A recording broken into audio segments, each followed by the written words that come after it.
Welcome to the Midlife Men podcast with me, Philip Briscoe. In this episode, I'm excited to be joined by Tom Oxley. Through his company, Bamboo Mental Health, Tom provides mental health consulting, training and support for the workplace. As a TEDx speaker, his 2018 mental health talk has inspired more than 750,000 viewers. But Tom's also had his own lived experience of work-related mental health, and over 20 years ago was kind of fighting his way back to health when very few people were talking about it. So welcome, Tom. Hi, thanks for having me. Thanks for coming on. So perhaps if we could go back, 20 odd years, and maybe you could just start to talk about where did your journey begin? So I was in advertising and marketing and PR. And I was burning the candle at both ends, loving life. Like, if you'd have given me another end of another candle, I'd have burnt that as well. I was rocking. But I hit a wall in a relationship that crumbled and became pretty difficult. I was overworking and I didn't really know who I was. And I was definitely self-medicating. And as a result of that, things started to go for me. And if I can be really specific, I'd pick up a piece of paper, I'd read it, I'd put it down, and I didn't know what was written on it. Couldn't tell you anything about it. I started to be quite tearful, my brain disengaged. I was sharp, and I needed to go to the loo, and when I arrived at the urinal, nothing would come out, like commonly during meetings and stuff like that. And I didn't know what was going on. And thankfully, my managing director at the time said, I don't know where you are, but you're not you. And I need you to go and find out what's going on. Come back and talk to me about it. It's quite rare, actually. Normally you get sort of sent off to the doctor and they don't really want to know. But he did. And I had to go back to him and say, I don't know what this is. I went to see my doctor. I told him all the stuff that's going on. And you just scribbled on a piece of paper, stress, anxiety, depression, 2 weeks. So that's all. That was my first brush with what is this thing called mental health. And there was some NHS leaflets that came with it. There was offers of medication, which I declined because I thought there's already lots going on in my head. And I had 3 months in the end out of work, not knowing really who I was or what I was doing there. And eventually I got in touch with an ex-girlfriend's mother who put me in touch with somebody she knew who did sort of some elderly lady who sort of sat in a chair and just metaphorically held my hand whilst I was tearful and explaining things and I went back to work and nothing sort of changed. I was a bit better, got over my moment, my quite damaging relationship with girlfriend said, pull yourself together. My father just said, it's a blip.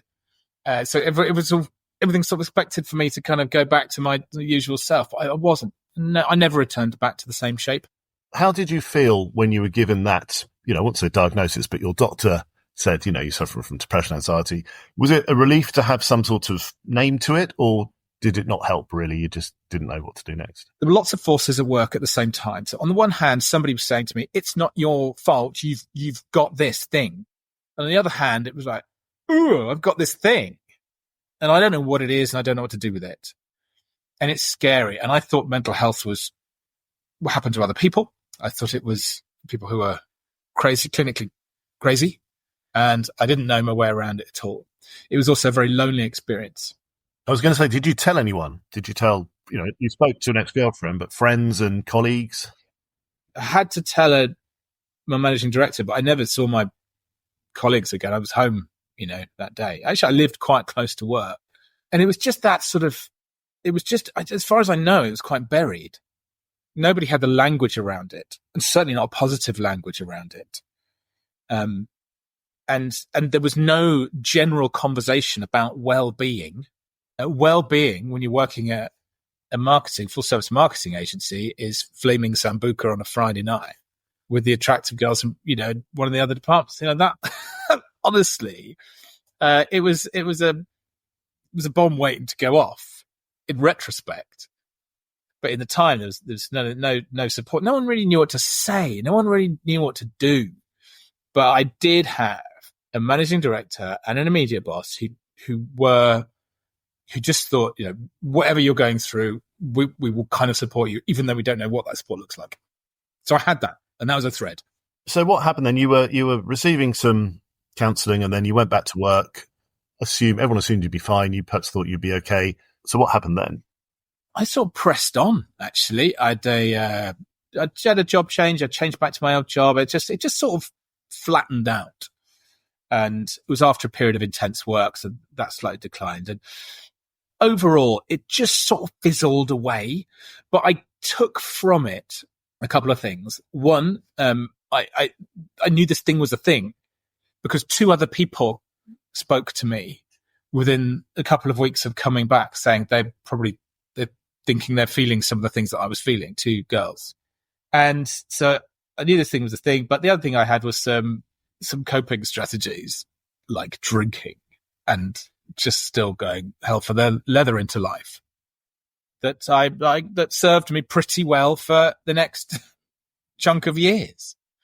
And I moved careers, I moved jobs, I was still high functioning, but I was definitely doing things to give me the dopamine hit and masking quite a lot of feelings and experiences and really not really getting to the bottom of why I was as I was.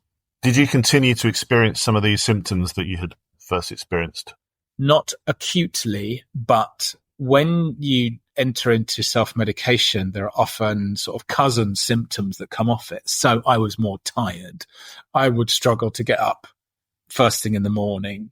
I had multiple relationships that would land me in kind of trouble quite reasonably. And so there were that knock-on kind of effects. I was generally quite good at my work, and work gave me a lot of esteem and structure and pay. So that was good, but I wasn't happy in it. And it wasn't until I was working for a large corporate and, the axe of redundancy would swing every so often. I'd sort of avoided it for 7 years. And then the opportunity came for me to make myself redundant through with hundreds of other people with a payout. And I took that, and it was great. That was probably the beginning of me finding myself and becoming who I needed to be. So the right kind of work with the right kind of purpose, and be a bit more authentic, because I realized that part of the core of my stress was trying to be somebody who I wasn't. And the gap between my authentic self and the stuff that I was doing was part of my stress and anxiety and depression. So you had this opportunity to take redundancy. What did you do? You said that was perhaps the start of starting to, understand who you actually were and what you wanted to do. What did that look like from a practical perspective? Practically, yeah. I thought I knocked on the door of an organization called Time to Change, a large mental health charity, and they were reviewing organizations, employers, as to how they support people on mental health or not.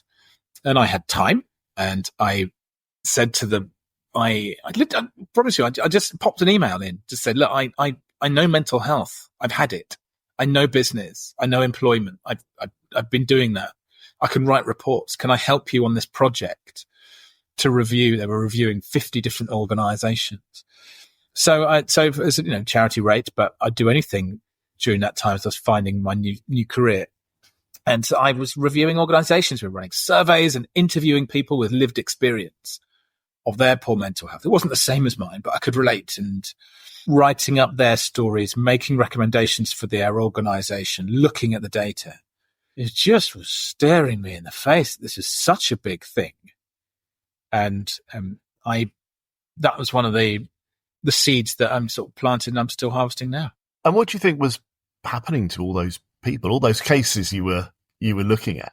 All these people suffering the similar sort of things. I mean, what happens to them all? One of the things that we need to recognize in mental health, it can come from anywhere. So it might be an old childhood thing. Might be something that happened this morning. So it can come at any time and it can come from anywhere. It might be to do with work, might be to do with not work. But what I recognize is if you get a kicking from life and there's somebody there for you, you've got a much better chance riding it, surviving it, managing it, and getting back to being yourself. If life is giving you a kicking or work is giving you a kicking and there's nobody there for you, or it's active harassment on you, then you stand a much worse chance. So the big finding of this is that if an organization has got your back, if your manager has got your back, there's a seismic difference between that and an organization that's on your back, or a manager that's on your back, and you've got to watch your back. So that was one of the big findings of it. And nobody ever now I've done 450 different interviews with people, look at lots of survey data. People never ever say, I want lots of money spent on this. I want a fancy strategy. Ever. They say, I want somebody on my side. I want somebody to get me. I want somebody to listen. I want somebody to help me sort my situation. So this is within the context of the workplace. So do you find that people will suffer, whether that's the right word or not, within the context of their job and their role, and perhaps not share it at home? Because there's a work and then there's a home with your loved ones or your partners or your flatmates, whatever it might be. Yes. Unfortunately, when it shows up in the workplace will see it as a problem. So we are talking things like it might be increased absence, lower performance, mistakes, falling out with the team, that kind of stuff. And that looks like a problem in the workplace. So I'm very likely to try and hide that and not tell anybody at work. And if I don't know what's going on with myself, I might complain a bit about home, but I'm more likely to mask and medicate. I don't want my kids to know. I don't want my partner to know. I don't want, why would I take my work home? There's those barriers to it. And there's another subtle thing happening as well here. When we enter into the world of work, commonly in our late teens, early 20s, work gives us a lot of esteem and money, and we feel really good about it. And we find that very hard to let go. So not only am I not raising the issue that there's a problem, I'm not doing that because I don't want to risk that esteem. I don't want to risk my career. And it's a very real thing that if I'm standing next to the other guy and he's not talked about his problems, then who's going to get the promotion? There are negative impacts, and there shouldn't be, but there are. And we hold on to things, but not just because the organization is toxic, but we have some of the stigma comes from very much within us. How prevalent is this now? Because, we tend to think that things have improved over recent years and, we're all a lot more open and everything else. Certainly from my experience, I talk to people who still don't share anything. I mean, how are things changing in the workplace in terms of support for mental health? Okay, so it's still showing up in the statistics. So health and safety executive data, 46% of lost time is due to poor mental health. About 20% is on other, and about 35% is 35 is musculoskeletal injury. And that number is going down and mental health is going up. So there's a greater awareness, but unfortunately people are taking time off with it. Work plays a factor in a lot of people's poor mental health, but it's often a combination of stuff. And so it's quite a bundle. Why would I tell my manager about my relationship problems? Why would I tell my relationship? Why would I let my relationship be affected by my trying to keep these things separate? No one's really looking at the full deck of cards here. So it can be complex. And I don't do anything. People, they commonly, in an organization that's not safe to speak up, not psychologically safe, I have an anxious working environment. It makes it much harder for me, but I will go to the doctor and I'll get a doctor's note. The reasons why the poor mental health numbers are going up.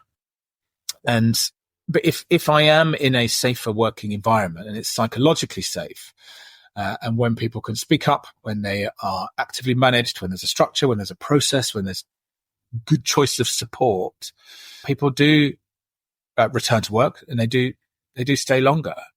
I was working with somebody called Nick, who's a mate, and he experienced poor mental health after the death of his mother.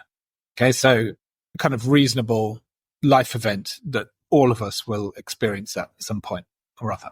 And he knew that his grief was turning into depression. He tried to talk to his manager about it. Manager said, no, if I give you flexible time, which is what he asked for, if I give you flexible time, I need to give it to the rest of the team. Not true, but that's what he said. And he fell out. Nick fell out with his manager. He was in and out of work, in and out of the doctors, and he ended up leaving with a payout. And this was a guy who'd smashed his appraisal 4 out of the past 5 years. So he was a very good worker, and he was a famously nice guy. And they made a total dog's dinner over supporting him, and an immense cost to Nick and to the organisation. So I was going to say, from an economic perspective, for organisations, it makes sense to offer better support, because certainly with for-profit organisations, it comes down to bottom line. So if you can invest in supporting your staff better, then presumably there's a no-brainer economic model that supports that. The cost journey, sorry for the jargon, but how much it costs you for somebody to have a shitty time, to fall out with the manager, to have poor performance, to take time out, to eventually leave. Then you have to kind of recruit somebody, train somebody, get them up to speed, etc. It starts at thousands. The health and safety executive reckoned that even short-term absence is something like 18,000. Okay, that's a lot. The cost benefit of somebody being understood, listened to, actively managed, and the positive ripple effects of that through the team, the department, the organization, and they stay at the organization. So this happened to a friend of mine called Sally. Her depression, poor mental health came around on the death of her father. Her manager, who was actually on maternity leave, just came back and just took one look at her and said, Sally, what is going on? You're not yourself. And they sat and they chatted, and Sally didn't take time off. She didn't see a counsellor. She didn't have expensive interventions by any stretch of the imagination. They just reordered her work. She was working at international charity, and she stayed there for another 9 years. So that's what you get when you get this right. So people listening to this now, if they're experiencing problems of their own and perhaps they don't know where to begin in the workplace, what can they do? What should they do? So I think that we all have someone in our world where we can go and let it all come out. And I think that's a very good step. That's very much part of it, is to go, is this a surface thing? Do I just need to tell another human, empty my words to somebody who's not going to judge me? That's your first level. I think alongside that, what they need to do is recognize that your self-care isn't selfish, and that needs to become a priority. And I specifically talking about sleep, movement, and food. Not necessarily diet and hardcore exercise. Just switch off and sleep, eat well, move more. There's a holy trinity of self-care. The next level is to talk to somebody, ideally somebody at work who can make adjustments for you. And if you have a long-term condition, by which I mean something like stress, anxiety, depression that lasts for 12 months or periods of 12 months, then it is de facto counts as a disability, and you are entitled to adjustments in the workplace. So sometimes it can help for you to reflect and go, I'm experiencing this. This is what I need. And go to ideally your manager or a friendly manager, if your manager is an arse, and be able to present to them, this is what I'm experiencing, and here's my proposed solution to get me back to my best. And I think that can be really helpful. Because I think that's really useful to know. And I think the point you just raised there, I'm guessing that often it's the manager who might be causing the stress to their team, and therefore the person in the team is not able to go to the person that's actually creating the problems. Perhaps it's not easy to go to another manager. What do they do? Do they go to the HR team? God, it's often not, isn't it? And I have interviewed somebody, a young person who she'd had time off with stress. She returned to the workplace, and nobody knew what to do to say. It was just a queue of people at her desk waiting to give back the work that they've been looking after. She was signed off again within the hour. So yeah, managers can absolutely play a role here, and sometimes they're actively the call. So my advice here is there another manager who you can work with as a bit more of a kind of coach mentor? Or is there somebody in HR or has HR related responsibility who you trust? So if people like, it might be an office manager, there might be a mental health first aider, there might be an HR business partner if you're in a larger organization. Sometimes HR is handled by a very senior person in your organization. And actually, a lot of senior people are getting this because they've experienced it in their own world, they've experienced their family's world. So sometimes it's okay to bypass your manager and go higher to get that kind of right result. There are some organizations have employment assistance programs, EAPs, they're sometimes called, as a helpline, and you often get counseling through that or access to counseling. Or your industry might be able to access an industry helpline. So if you're in construction, there's the Lighthouse charity, for example. If you're in food, there's, I think it's Grocery Line or something like that. So sometimes you get industry ones. And if all else fails, go private. It sounds horribly expensive, but you do it for the tires on your car, wouldn't you? And that's going to be a few £100 before you think. And 6 sessions of counselling through a private person, it's going to be about the same amount of money. And so I think it's worth it. What are the legal obligations now of an organisation to provide some sort of policies around mental health support for their staff? Yeah, well, this is actually it is in the UK, but it's catching around the world. So in the UK, all organisations of more than 5 people need to have a written stress risk assessment. So they need to have spoken to their employees about where the stress hotspots are and what needs to be done to manage them. So that's UK health and safety law dating back to the 1970s. So not new, but not enforced in the same way as safety, but it's spreading. So in France, you've got things like the right to switch off after multiple suicides in a telecoms firm. You've got in Australia, there's psychological safety at work assessments that all organizations have to do.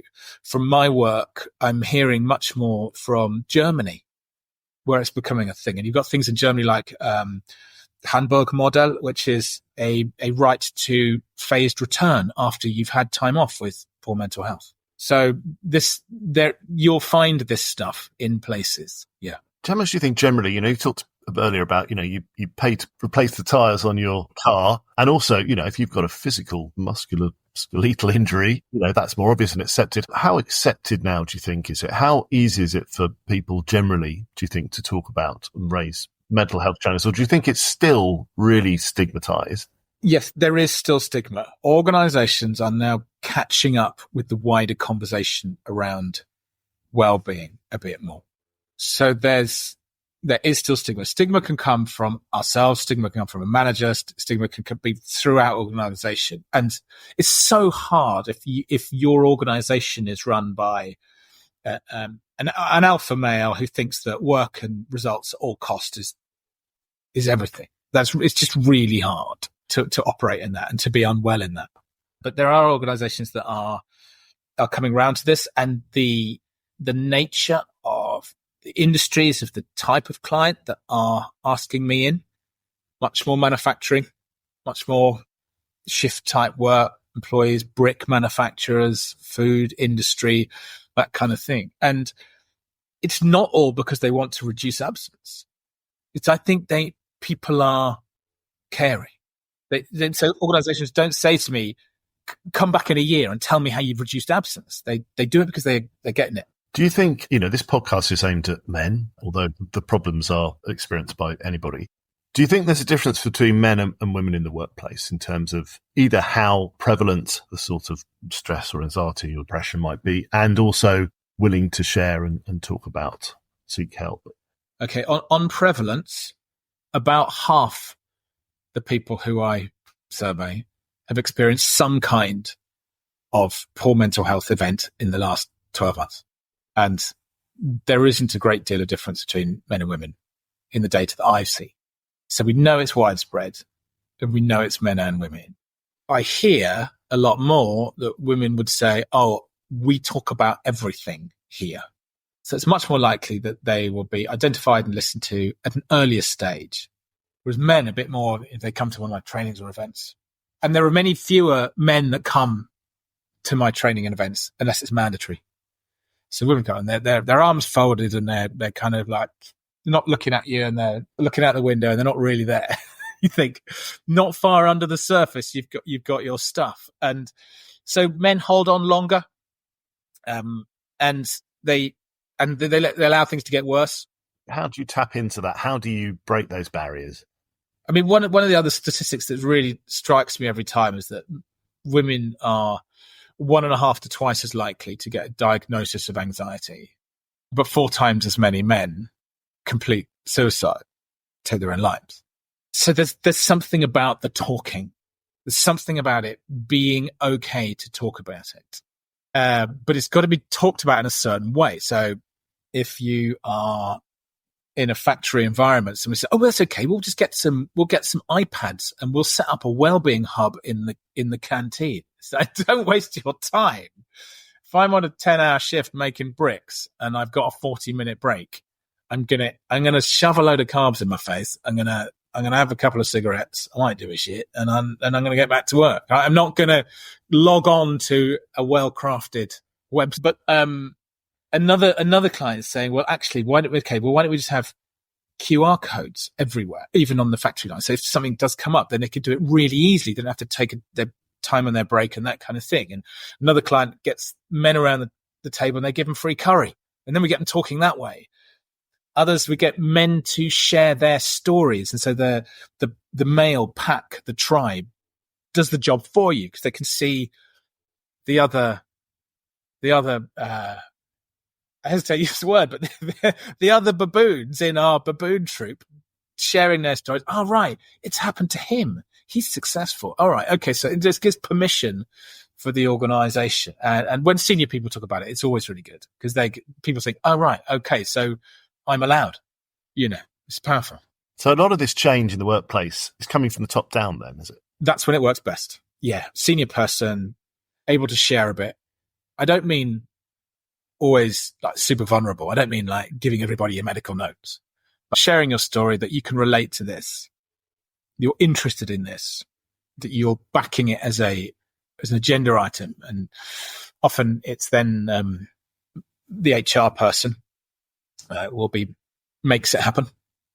Probably more commonly a woman, but because that's the profile of somebody who works in HR generally, and so it's rolled out in different ways. And when organisations get it right, there's somebody senior who gets it and gets involved, and then the HR team, they've got good policies, they've got good processes, and they know how to help people with those tricky conversations.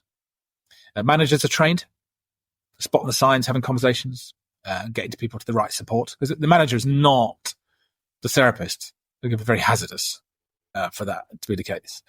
And then you have the right to do your lunchtime yoga and your well-being events and your chocolate bar and a chat days or whatever that is. I think you earn the right by getting it right as an organization. There are some nice things you can do. I think volunteering is actually a very good way of people to getting to know each other and break down barriers. I think that food is often good. I think annual events and those sort of awareness days, they're okay. You could get in a brilliant speaker like me, but they kind of fade quickly. And I think when people go, oh yeah, he talks a good game, but the reality for us is when I had a accountancy firm and they put out chocolate bars on everybody's desk, and it was have a break. You can guess the chocolate bar. Have a break and talk about mental health on Time to Talk Day. It's like, great. The accountant said, right, great. Where do we put this on the timesheets? Oh, we can't. It's like, oh, right. So you want me to have, it's okay for me to talk about mental health, but not in work. Okay, fine. So it's a kind of, you've got to be careful about these mixed messages. Let me, if I may, go back to something that you were saying the beginning of the discussion that we had about finding your purpose, finding fulfillment in what you do as a job. If you're in a scenario where you're doing something that you don't feel is right, maybe you've done it for 20 years because you were just following some career dream, but then you're starting to feel that this isn't what I should be doing. How do you go about making those changes? Because presumably you might not really be happy until you are doing something you want to do, but that's incredibly difficult, especially when you've no idea what it is you want to do. And then you've also got those things like, mortgages and families and things that keep you trapped in that job. What we're talking about here is that sort of pathway to burnout, where I can actually be performing in role, but it's eating me. And sometimes it takes a chronic health moment for people to pivot and change. Other times people can evolve within a role or within an organization. So let's say somebody might be working in a sales function and the numbers have just stopped meaning anything to them now. But they might be very good at training sales teams. They might move to a training side. And often organizations have coaches and mentors that are there, and it can be helpful to do that. And other people, so I ran a session with an organization in America, energy company, and I asked them for feedback the day after the session. And they said, do you remember John who spoke up during your webinar? I said, yeah. How's he getting on? He resigned, they said, and we think it's probably good for him and us. So sometimes you reach that point where you go, I just can't do this anymore. And I've had people who've frozen at work because it's all just too much. Or they start to vote with their feet. So they might do the quiet quitting, which is that phrase. They might just do less. They might just disengage and frankly start looking for another job. And do you know what? I don't think that is a bad thing at all, because you don't want to be working for an organization that's making you sick, and the organization probably doesn't want you to be working there either. And the trick is to just recognize where you are in life. Ask yourself, is it still aligned? Do I need to recalibrate who I am, the work that I'm doing? And so I try and keep doing that even in my work now, which is self-employed, a lot of personal control, and no booze, by the way. That knocked that on the head 8 years ago. And I'm proud of myself for that. But it's a constant readjustment of, am I doing the sort of right thing? And is it working for me? And I've got bad habits still. Sometimes you're in the right role, but there's a stone in your shoe with one particular type of your work or something like that. And it's worth working on. And I have regular different types of therapy, like the sort of spot therapy. I don't have any big issues, but I do have coaching and therapeutic support and my own self-care.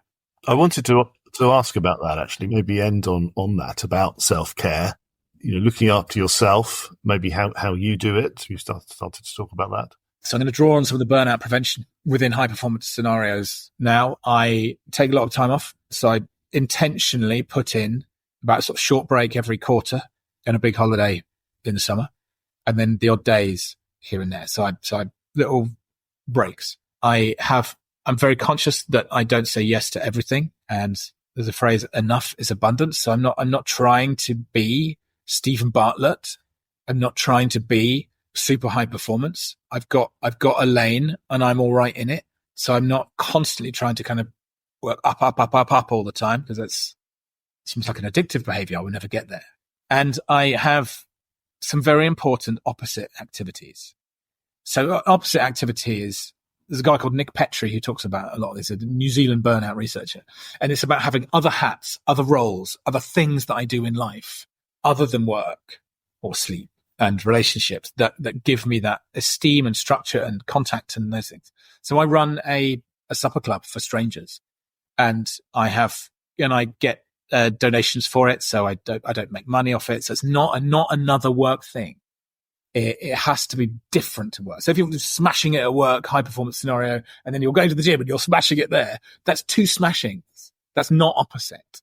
But I do a lot of talking about mental health. And so I like chopping and peeling and smelling and tasting and then having people over dinner. That's mine. And I think that's important, isn't it? Having something outside work, because anybody can be made redundant. And if you are 100% your job, what happens when it's no longer there?